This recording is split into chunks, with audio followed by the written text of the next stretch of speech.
Hello traders, this is Kevin Loughlin. I'm a harmonic counter trend trader, and as the name suggests, I use harmonic patterns in my trading.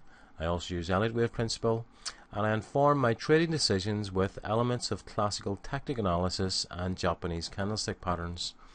This video is going to look at four pairs, and we're going to begin with the Aussie dollar against the Japanese yen.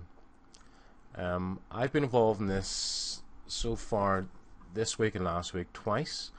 The pattern I identified here is a classic gartley pattern with a 618 retracement here, and I think that's just beyond a 618 retracement here, to form the 5-pointed classic bear gartley. So X, A, B, C, with a D point here. The D point for these gartleys, not infrequently, is at the 886 retrace of XA.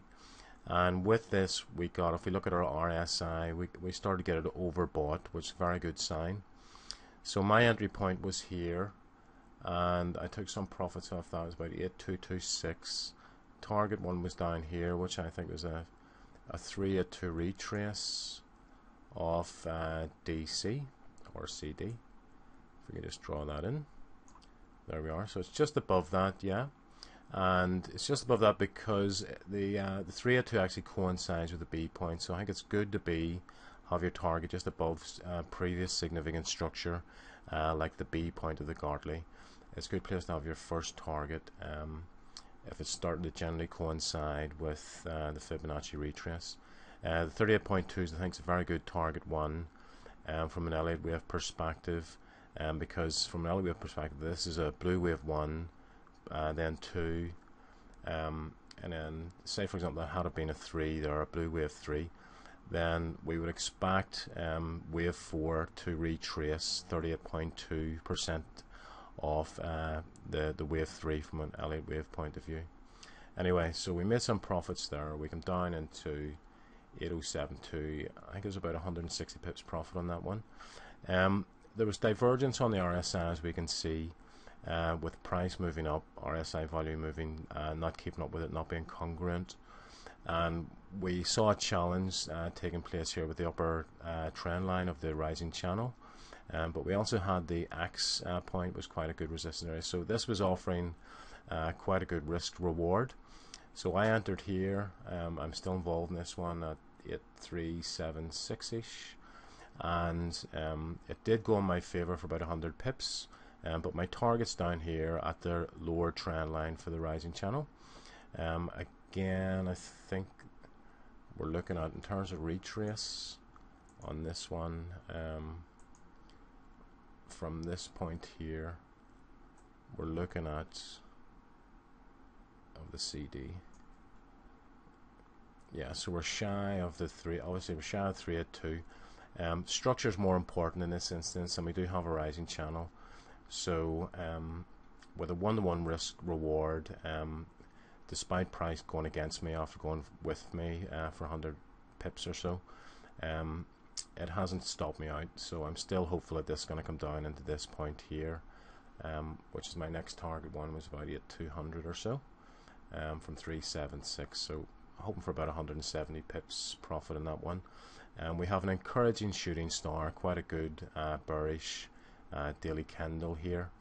There was a bit of euphoria at the start of the week with the Greek crisis looking like it might get sorted out, and price, the risk currency of the Aussie dollar, did decide to rise with that. There was also a significant weakness on the Japanese yen from the Japanese fundamental perspective.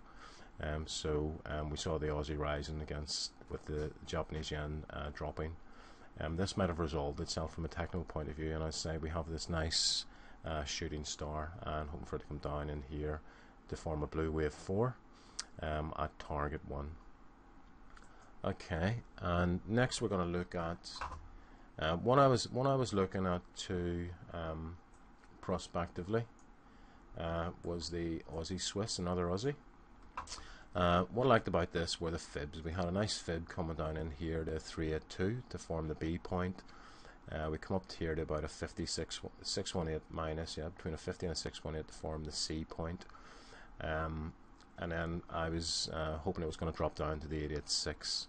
It didn't. It broke out of this descending channel and just headed north. If it had come down into the 886 and I had an opportunity to long this, and with an entry point here at about 9697, again I was looking for a retrace of CD for my target one at 9792. So probably around just under 100 pips is looking for that one. But I said it didn't actually do that. I didn't get down there. So I was hoping for some divergence as well, and that didn't really happen either. With this type of analysis, you can plot your patterns and put in your Fibonacci's, and it's just a matter of waiting to see if they complete, and if they don't, oh well, move on to the next pattern. But it was quite a nice blast off of this one, a nice rally here off this point here, off the lower channel line. Okay, yeah, there was also head and shoulders in there. Often the head and shoulders, the neck of the head and shoulders becomes resistance or support, and certainly there's a bit of confluence around this area supporting that theory. Okay, so that was Aussie Swiss. Didn't actually happen in terms of allowing a trade to be entered into. Another one that's interesting at the moment is the Canada Swiss, because we have a nice sort of Elliott wave pattern taking place here over a longer period of time. If I can just get it up on the chart. So we're looking at here a blue wave 1, 2, 3, 4, possibly a completion of a 5 here, and obviously after an impulse, 5 wave impulse, we're looking for a 3 wave correction.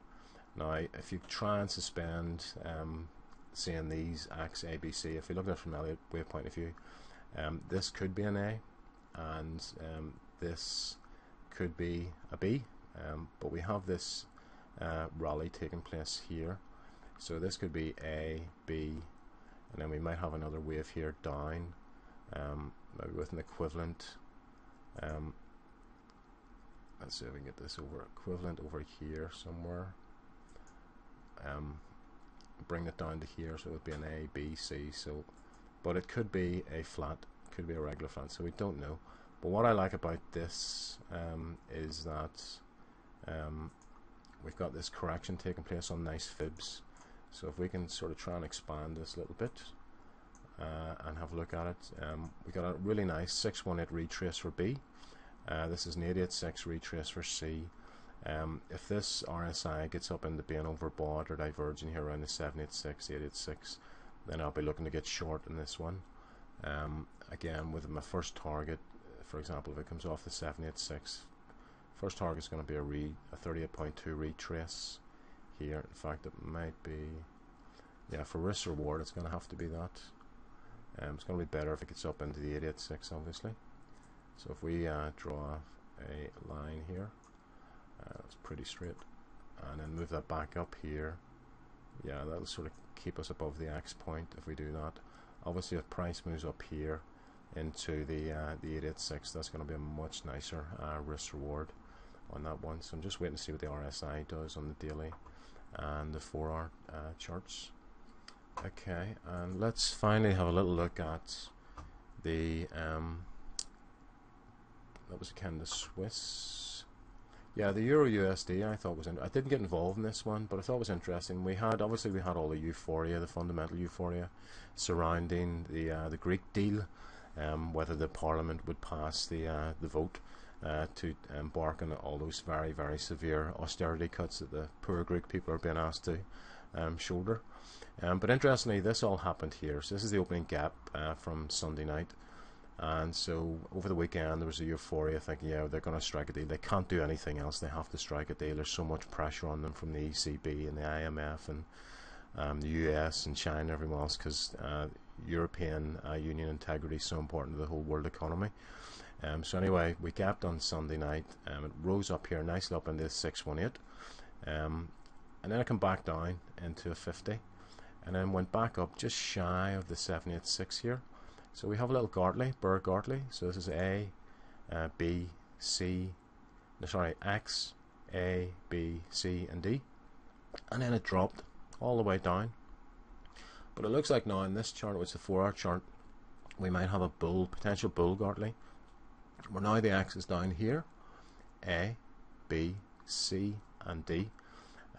It's already sitting here. It looks like a morning star.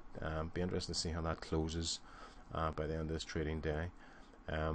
It's come down close into 94.1 retrace, and this is there's a lot of indecision here, obviously, but we're not really getting much of a reading. If anything, we're getting a little bit of divergence taking place here in the RSI.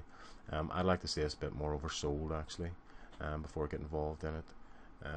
But even so, it'll be interesting just to watch if you're not going to get involved in it, to see if the harmonics play out. You mightn't get any of your criteria for your trading plan, or some of your criteria being fulfilled in terms of your RSI being oversold. But I think it's worth watching anyway. Also, it's been nice and dramatic what the euro's been doing, and a lot of it's been based on all the European fundamentals that have been taking place.